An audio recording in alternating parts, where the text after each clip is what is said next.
Durante a apresentação da nova regra fiscal, o ministro Fernando Haddad pulou o governo Dilma Rousseff. Entre 2011 e 2016, as despesas foram maiores que as receitas, o que agravou a crise econômica. Haddad disse apenas que a última década não foi boa para a economia. O que eu noto ali é um desejo de, a partir dessas aprovações, desses duas importantes medidas, né? Nova regra fiscal e reforma tributária, que o Brasil passe a viver um tempo melhor do que a última década. Os últimos 10 anos foi muito difícil para esse país. Haddad também omitiu dados relevantes sobre o último ano do governo de Jair Bolsonaro. Com a economia sob o comando de Paulo Guedes, os números melhoraram apesar da pandemia e da guerra da Rússia contra a Ucrânia. Em 2022, a curva da economia foi positiva pela primeira vez desde 2014. A receita atingiu 18,9% do PIB e ultrapassou a despesa, que ficou em 18,3%. Quero dar as boas-vindas, muito boa noite, Silvio Navarro. E aí, Silvio Navarro, pegou mal essa história, hein? Omitir dois momentos aí, principalmente o desastre econômico do governo Lula, nos slides de Fernando Haddad, foi ruim, né?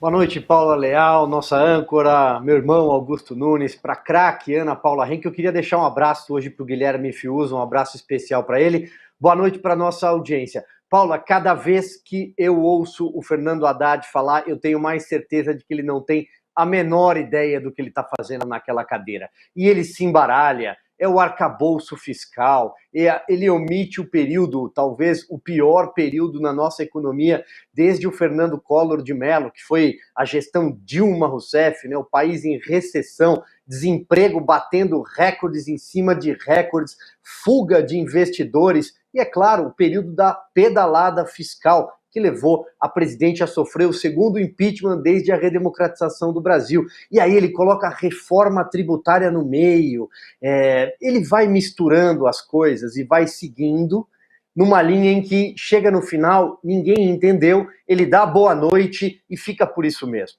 Apresentou um projeto de arcabouço fiscal ou calabouço fiscal, como disse ontem Rodrigo Constantino aqui no nosso Oeste Sem Filtro, um PowerPoint mal acabado, que não tem detalhes nenhum, não há nenhum detalhe sobre qual é o rumo, o plano de voo para o governo. Não tem. Eles querem sim gastar. E aí disseram, olha, nós vamos arrecadar mais, sem dizer como, sem detalhar como, ou seja, subentende-se que taxando, colocando mais imposto em cima da população, principalmente em cima daquela população que já está mais sobrecarregada, e aí é claro que a gente vai recair na classe média, pode esperar, gasolina, repasse inclusive na própria inflação, né? Essa é a forma como ele vai arrecadar mais para gastar mais, sem compromisso de que essa conta fecha lá no final, porque o único compromisso é de alguma forma entregar a picanha. Vamos ver se a picanha virá.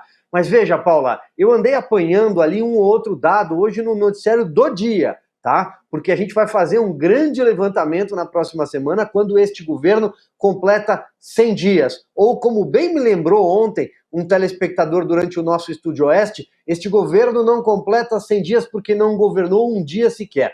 Só bravata, palanque e novos rótulos, né? Vem aí o Bolsa Família 2, o Minha Casa Minha Vida não sei o quê. Ninguém diz quanto vai entregar, quando vai entregar e de onde vai sair esse dinheiro. Mas olha, Paula, só para fechar no dia de hoje, tá? Tivemos aí as contas públicas no pior desempenho em 26 anos, né? O nosso déficit atingindo 41 bilhões. Eu fiz aqui até uma colinha do noticiário que está disponível no site da revistaoeste.com.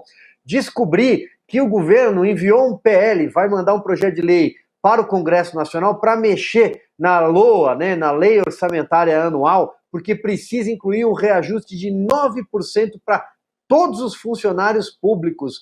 Vai aumentar salários. Sabe o que isso significa?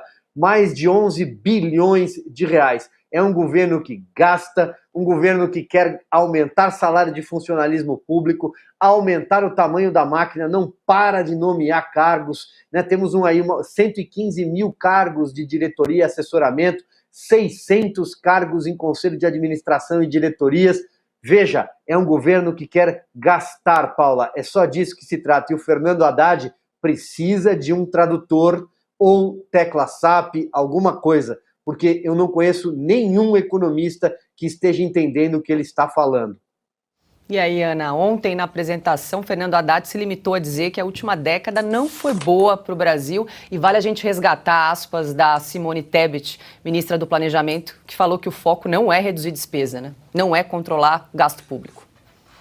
Eu anotei literalmente o que ela disse, tá? Ela disse, abro aspas, nós não estamos preocupados com o gasto público. Fecha aspas. Simone Tebet, que disse na campanha presidencial que jamais aceitaria um cargo, um ministério, qualquer coisa, num possível governo Lula. A gente não vai esquecer disso não, viu, dona Simone? Também não vamos esquecer que a senhora não falou absolutamente nada na CPI da Covid, quando mulheres foram ali brutalmente desrespeitadas por homens. Mas vamos lá.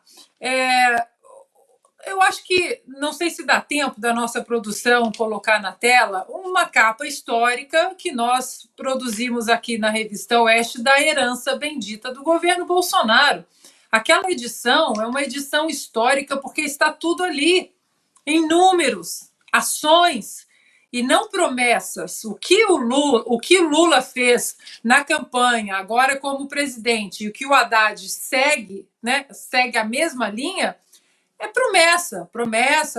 Agora, promessa não é projeto. Nós falamos isso aqui ontem. Você prometer picanha, você prometer aumento disso, aumento daquilo, e agora ele promete uma arrecadação. Não, mas nós não vamos diminuir o gasto público, né? Eles vão aumentar os impostos, sim, aos poucos, mas eles vão aumentar. Não tem como 70%, Paula, do teto de gastos, não tem como atingir um número sem mexer na arrecadação, né? Ontem ele disse também, não falaremos de novos impostos, mas vamos revisar o que está atualmente como carga fiscal. Ou seja, nós não vamos falar hoje, 30 de março, 31 de março, sobre aumentar impostos, mas daqui a pouco nós vamos aumentar impostos. Esse calabouço, né, fiscal, como disse o Constantino ontem, ele é focado na arrecadação, né? Ficou muito óbvio. O gasto público não foi tocado nesse assunto e o governo só cresce. Esse desgoverno só cresce. Já cresceu lá atrás com o anúncio de 37 ministérios, depois veio a PEC do rombo, e nessa cascata financeira, né, ou também fiscal, nós sabemos muito bem quem vai pagar esse pato. É a classe média, é a classe baixa, são exatamente aquelas classes que vão ficar assistindo o governo crescer, o governo mandar e desmandar, canetadas irresponsáveis, não apenas econômicas, mas também, né, em programas sociais, né? Toda hora que você abre uma rede social de algum dos ministros, nós vamos fazer isso, nós vamos fazer aquilo, é uma quantidade de nós vamos fazer, mas ninguém fala de onde o dinheiro virá, de onde esses recursos virão para esse monte de nós vamos fazer. Não tem como fugir, Paula. Eles vão aumentar os impostos. E aí, Augusto, esse governo que promete picanha e está entregando abóbora? É muito simples, né?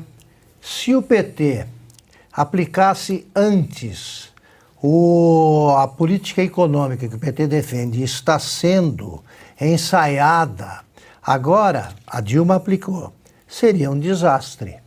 O mesmo desastre configurado no governo Dilma Rousseff. No governo Lula, primeiro governo Lula, o primeiro e o segundo, no primeiro ele pegou um país que tinha se livrado do seu maior problema, um problema histórico, que era a inflação. Pegou um país finalmente sem a inflação. Com o Sarney, a inflação chegou a 1000%. Uma inflação mais que a Argentina, atual. Atual não, histórica também, que a Argentina, ela segue um programa parecido com o do PT. No mundo, pela primeira vez em séculos, em décadas, não houve nenhuma crise, nenhum país quebrou.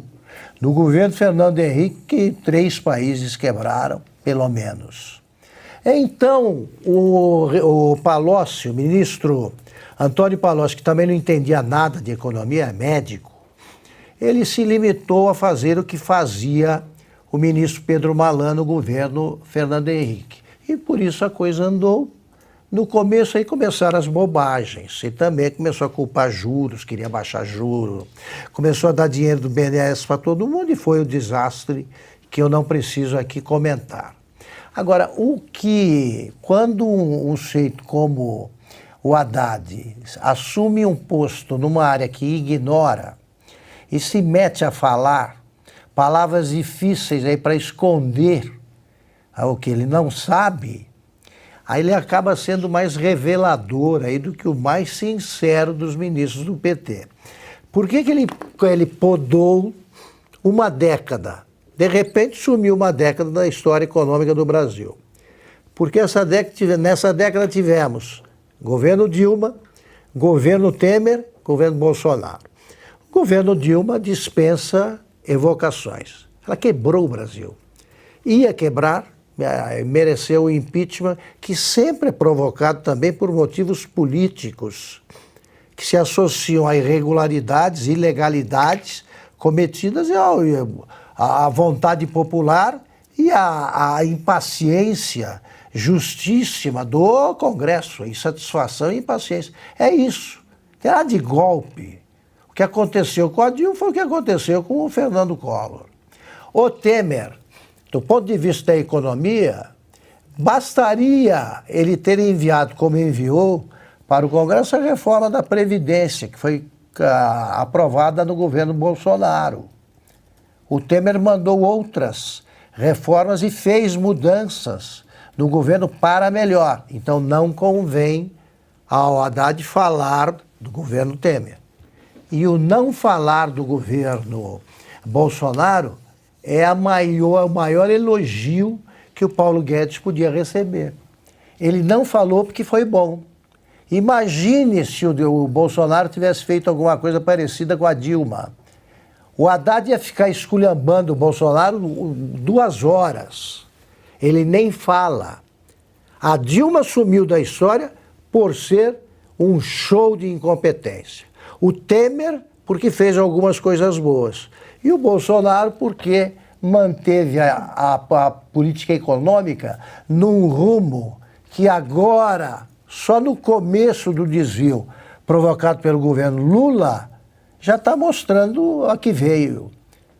O Haddad não teve o que falar sobre 3 meses do governo Lula, do governo Bolsonaro. Ele está falando ainda de 2005, 2006, quer dizer, está um pouco antigo, né? E não engana ninguém.